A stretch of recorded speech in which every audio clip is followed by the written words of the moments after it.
Assalamualaikum warahmatullahi wabarakatuh. Kisah karomah Abah Anom Suryalaya Tasikmalaya.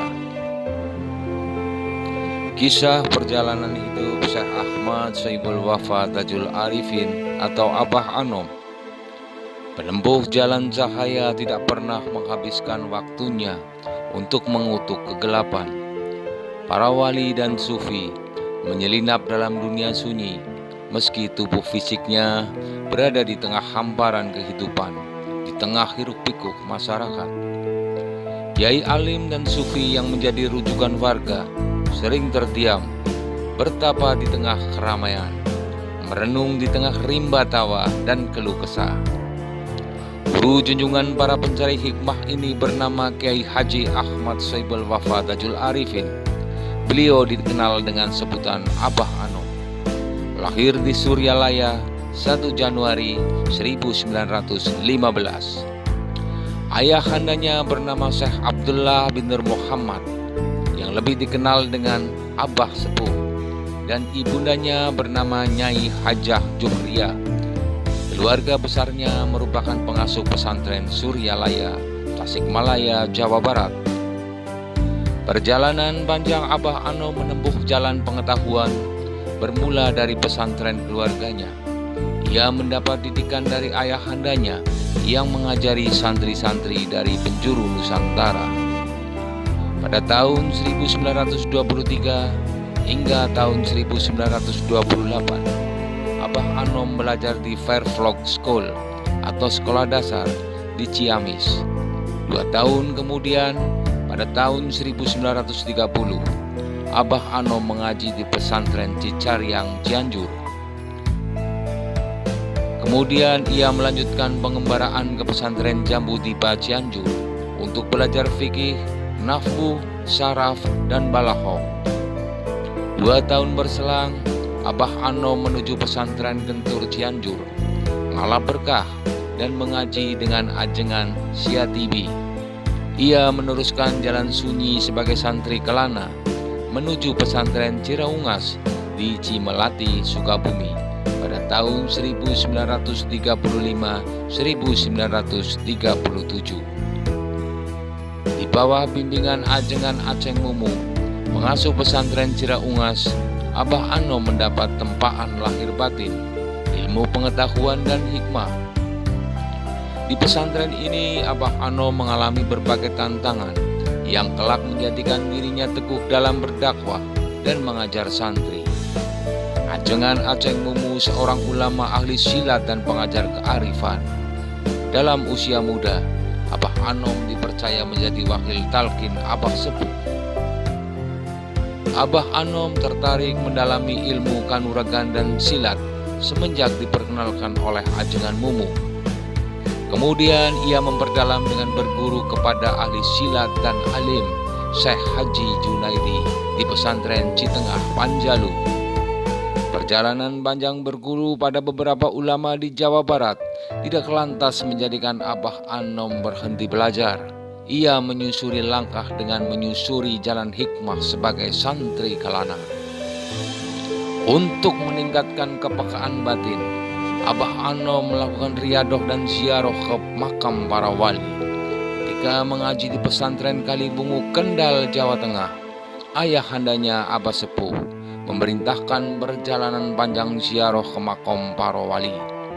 Riadoh semacam ini juga dilakukan beliau hingga di Bangkalan, Madura bersama kakaknya dan Kiai Pakih atau Telaga Majalengka yang menjadi wakil Abah Sepuh. Abah Anom menikah pada usia 32 tahun pada kisaran tahun 1938 dengan Eusiti Ruiana. Pernikahan ini juga tidak menjadikan Abah Anom berhenti belajar. Sejenak setelah menikah, Abah Anom meneruskan petualangan ke Tanah Suci, bersiaroh dan beribadah haji di tanah Makkah, Madinah. Di Hijaz, Abah Anom belajar ragam ilmu seperti tafsir, hadis, fikih, kalam, dan tasawuf. Dalam pengembaraan pengetahuan dan menyusuri pematang kearifan. Abah Anom mengikuti sekaligus mengukuhkan Torekot Qadiriyah Naqsabandiyah atau TQN. Abah Anom menjadi tulang punggung pengembangan pesantren Suryalaya ketika ayahandanya Abah Sepuh wafat pada tahun 1956. Beliau menggantikan peran untuk mengajar santri dan menjadi rujukan masyarakat. Abah Anom mengembangkan pesantren dengan ilmu agama, cahaya hikmah, dan pengembangan masyarakat. Ketika terjadi perselisihan antara pemerintah Republik Indonesia dengan Darul Islam atau Tentara Islam Indonesia (DITII), Abah Anom tidak tinggal diam. Ia membela pejuang Republik untuk menegakkan kemerdekaan. Abah Anom sepanjang hidupnya tidak hanya terus menjalin silaturahmi dengan siapa saja tanpa memandang asal-usul dan mazhab yang digunakan. Abah Anom berkomunikasi lintas kultur, ideologi, dan memandang manusia dengan cinta dan kasih sayang. Ketika sudah sepuh, Abah Anom tetap setia mencurahkan mutiara hikmah dan berkah, bahkan ketika beliau harus berdiam di atas kursi roda.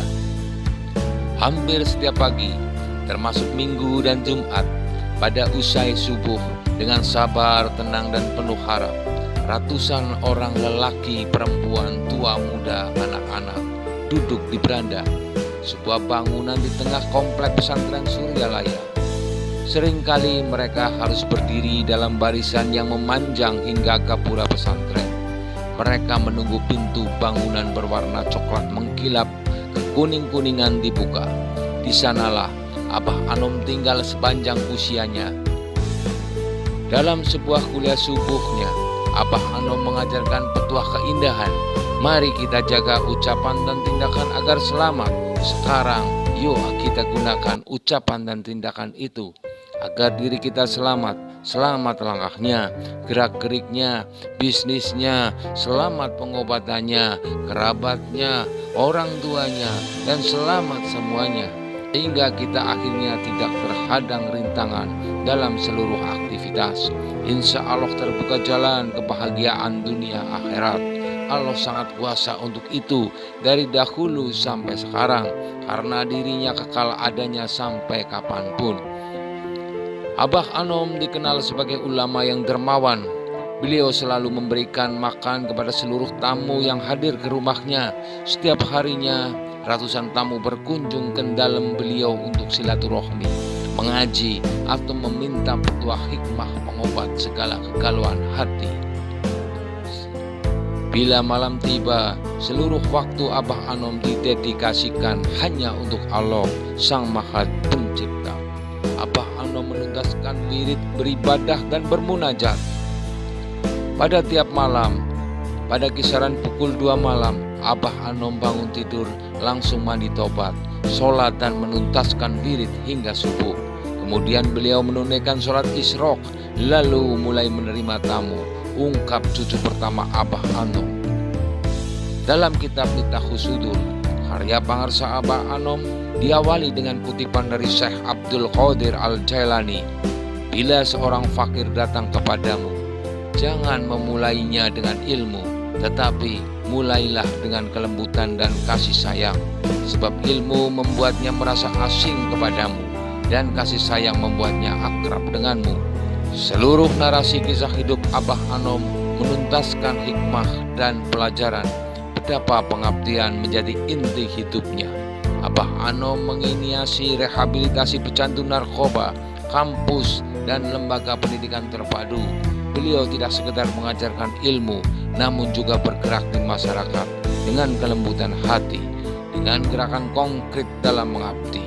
Abah Anom wafat pada tanggal 5 September 2011 setelah mengabdi berpuluh-puluh tahun melayani warga dengan kasih sayang dan pengabdian. Semoga pesan cintamu tetap abadi, wahai wali Allah, wahai Syekh Ahmad Saibul Wafa Tajul Arifin. Wabillahi taufiq wal hidayah. Wassalamualaikum warahmatullahi wabarakatuh.